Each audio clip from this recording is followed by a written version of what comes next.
and Times-Picayune on Fox 8. yeah, right. You know, I see Lee Zurich. I see that series that Lee Zurich did with, and who's the guy with the Thomas Picayune who did it? But it was about Louisiana Purchased. Oh, right. Yeah, Mike talked about Yeah, I thought that was incredible. It was a great piece of journalism. Right. If people will read it and look at it, and they'll probably look at it more when they see it on Fox. But I mean, yeah. I mean, chapter and verse. Matter of fact, our whole government is bought and paid for.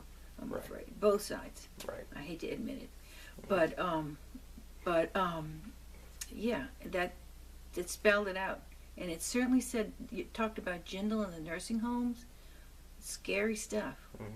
And there's been, a press. I mean, you've seen like the Louisiana Purchase series recently. It was a fantastic piece of journalism. That was great. I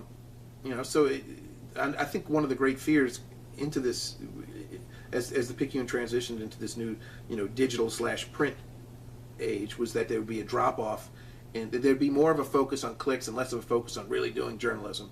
That's absolute poppycock. I see the staff, and I know the staff there, and they're a staff of real journalists, well-trained journalists, and journalists who love what they're doing.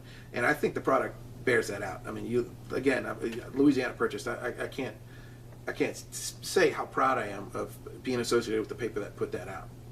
That's another great example of media convergence, because that was done in cooperation, the Times-Picayune and NOLA.com in cooperation with WVUE.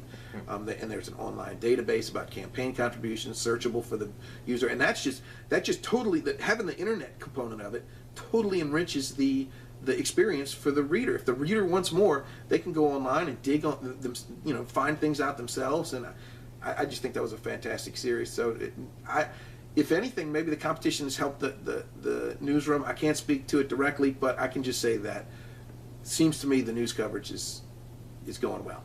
Okay. I think like a lot of newspapers, the flip side of, there are more reporters in town, but I think everyone is stretched thin, because even though there are more reporters, there are fewer at each outlet. I mean, the Picayune, when I started in 2006, I think on the city desk alone we had 22 reporters, and that was just in the city desk. That wasn't counting the St. Bernard Bureau and the West Bank Bureau and the East Jefferson Bureau and the River Parishes Bureau and the St. Tammany Bureau, which had 2 offices in St. Tammany, and the Capitol Bureau and the Washington Bureau. And I think now total among all the coverage area that the Picayune has, I think they've got something like 30 reporters. So that number is down. We're limited with the number of reporters we have right now, which means that, again, everyone is spread thinner. But if we're able to partner up with a TV newsroom that's got, Channel 4's got 3 people set aside just for investigative, and if we've got our people here who have investigative, and we can kind of team up, I think it's a way to help, kind of bolster up the resources a little bit more, because everyone is just so pressed for time these days. Another subject that you asked about earlier was collaborations, and that's a fascinating phenomenon, and I think it's probably the wave of the future. For instance, the New Orleans Advocate has teamed up with Channel 4, WWL, and ironically, several of the names of investigative reporters that you used to see in the Times-Picayune, you now see in the Advocate, because they went to work for Channel 4. And they've done some really good series, and they've broken some news that they just wouldn't have been equipped to do otherwise. And it's a little ironic that New Orleans Advocate books themselves, since John George has bought it, as the official newspaper of the Saints and the Pelicans and LSU. But meanwhile, the Saints owner, Tom Benson, also owns Channel 8, which is officially aligned with the Times-Picayune and is doing collaborations with them. So it's fascinating to see how this works. And then the Lens has really come a long way. That's a new online publication, started a couple of years ago. This past year they opened up an annex. They're in the TV station. They're in Channel 8's TV station, gives them some space. But they also opened up a little bureau here at Loyola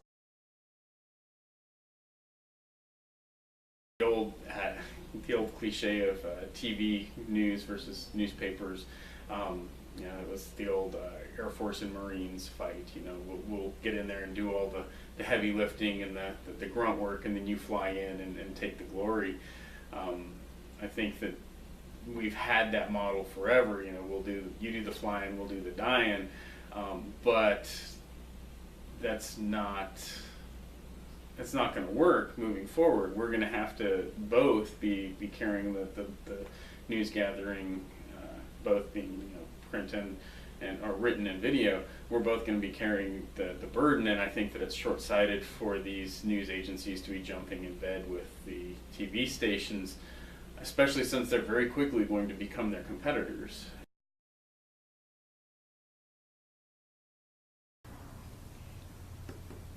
I don't see the kind of investigative reporting in the Advocate. There has been some, but it's not to the same extent that the Picayune has done it. They have gotten some of the good Picayune reporters, but I don't think they have the guns, and I don't think they have the editors standing there behind the guns.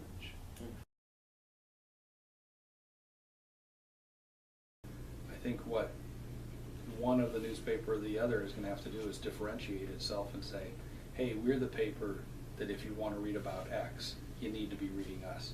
If you want to know about Y, you need to be reading us. I don't think either newspaper is going to distinguish themselves by covering the same city council meeting in a slightly different angle. And again, that's kind of what the Lens is here to do too. We're here to look for the stories that aren't being done. We're not a daily publication. We're trying to look where others aren't, produce stories that nobody has thought of or discovered yet, and then offer those to both publications. And you know, we're happy if they both take it. I'm sure they're happy if only one of them takes it.